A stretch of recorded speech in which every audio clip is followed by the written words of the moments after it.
लखीमपुर विद्या भारती के विद्यालयों में गुणवत्ता सुनिश्चित करने की प्रांतीय योजना के अंतर्गत निरीक्षण प्रक्रिया को रेखांकित करता है। पंडित दीनदयाल उपाध्याय सरस्वती विद्या मंदिर इंटर कॉलेज CBSE रायबरेली में प्रांतीय निरीक्षण के द्वितीय दिवस पर विविध गतिविधियों का अवलोकन किया गया। निरीक्षण टोली ने विद्या पठन पाठन, स्वच्छता, कक्षा सज्जा, 5 आयाम खेल कूद, वंदना सत्र और कार्यालय संचालन जैसे महत्वपूर्ण पहलुओं का निरीक्षण किया। कार्यक्रम का शुभारंभ मंचासीन अतिथियों द्वारा मां सरस्वती के चित्रण पर माल्यार्पण और दीप प्रज्वलन के साथ हुआ। विद्यालय के प्रधानाचार्य अरविंद सिंह चौहान ने अतिथियों का परिचय कराया। विशेष रूप से आगंतुक प्रधानाचार्य श्रवण कुमार अवस्थी ने वंदना सभा के छात्रों को शिक्षा के महत्व और सफलता के लिए आवश्यक गुणों का प्रेरणादायक भाषण दिया। निरीक्षण के दौरान छात्रों और स्टाफ को प्रोत्साहित करने और विद्यालय की गुणवत्ता में सुधार के लिए अनेक सुझाव भी दिए। यह टोली आगामी 1 दिन और विद्यालय की गतिविधियों का निरीक्षण करेगी। इस प्रकार की निरीक्षण प्रक्रियाएं शैक्षिक संस्थानों की समग्र प्रगति सुनिश्चित करने और शिक्षा के स्तर को उन्नत बनाने में सहायक सिद्ध होती हैं।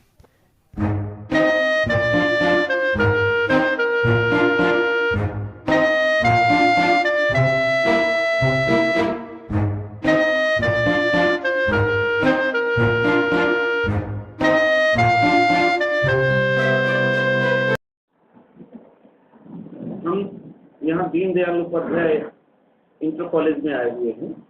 यहाँ पर रायबरेली से आए हुए ऊंचाहार से आचार्य जी जो कि वार्षिक परीक्षा के बारे में जानकारी लेने और बच्चों को अच्छा परिणाम लाने के लिए यहाँ पर आए हुए हैं।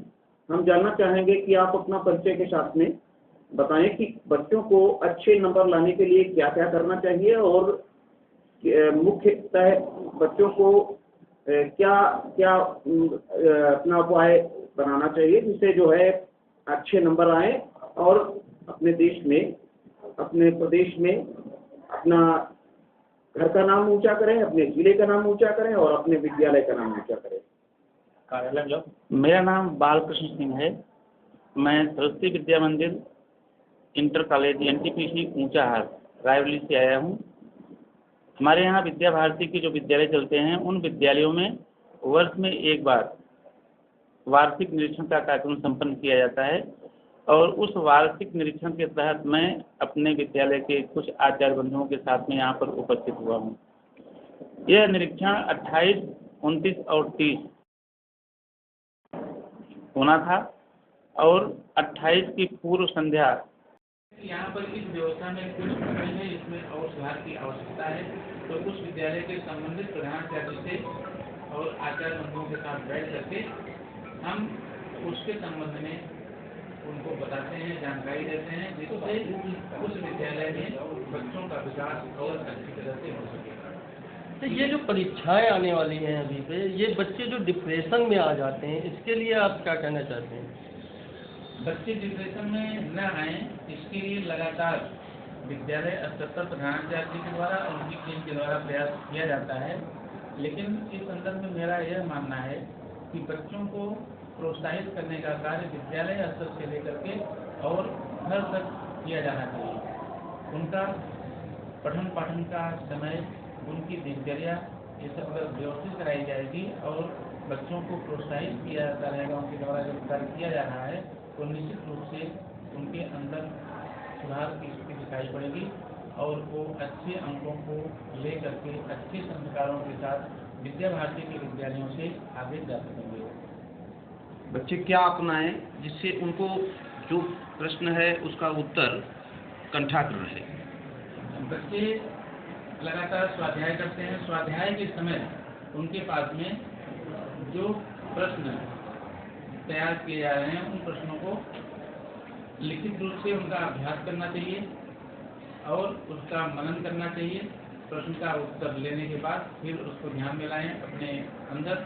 हमको उसका उत्तर तैयार हुआ अथवा नहीं तैयार हुआ, अगर नहीं तैयार हुआ है तो फिर उसको देख करके उसको लिख करके उसका अभ्यास करें। बच्चों को संदेश क्या देना चाहेंगे कि परीक्षा में अच्छे अंक पाएं? बच्चे परीक्षा में अच्छा अंक पाएं, इसके लिए मैं यह कहना चाहूँगा कि परीक्षा का समय निर्धारित हो गया है। अब बचे हुए समय में विद्यार्थी के देख रेख की आवश्यकता है और देख रेख का यह कार्य अभिभावकों से लेकर के विद्यालय स्तर पर होना चाहिए। घर पर उनके माता पिता, उनके भाई बहन या परिवार के जो अन्य सदस्य हैं, उनके द्वारा यह देखरेख होनी चाहिए। विद्यार्थी अपना समय सारणी बना करके घर पर अपना स्वाध्याय का कार्य कर रहा है, अपनी तैयारी कर रहा है अथवा नहीं कर रहा है। विद्यालय में विद्यालय के प्रधानाचार्य और पढ़ाने वाले जो विषयाचार्य हैं, उनके माध्यम से इसकी निगरानी लगातार होती रहनी चाहिए। जहाँ पर कमी दिखाई पड़े उस निगरानी के दौरान उसमें सुधार के लिए विद्यालय स्तर पर काम करना चाहिए। एक बात और जानना चाहेंगे कि विद्या अध्ययन का सबसे उत्तम समय कौन सा होता है? विद्या अध्ययन का सबसे उत्तम समय घर पर प्रातःकाल का समय और विद्यालय में जब क्लास चल रहा होता है उस समय जब विद्यार्थी क्लास में होता है उसका अटेंशन अगर सब्जेक्ट टीचर के साथ में बना हुआ है, उसका कंसंट्रेशन बना हुआ है क्लास में, तो जो भी उसकी प्रॉब्लम दिखाई पड़ती है, जो पढ़ाया जाता है उसको क्लियर नहीं हो पा रहा है, उसमें वहाँ पर विषयाचार्य उनके होते हैं, उनसे पूछताछ करने के बाद इसको हम बेहतर कर सकते हैं।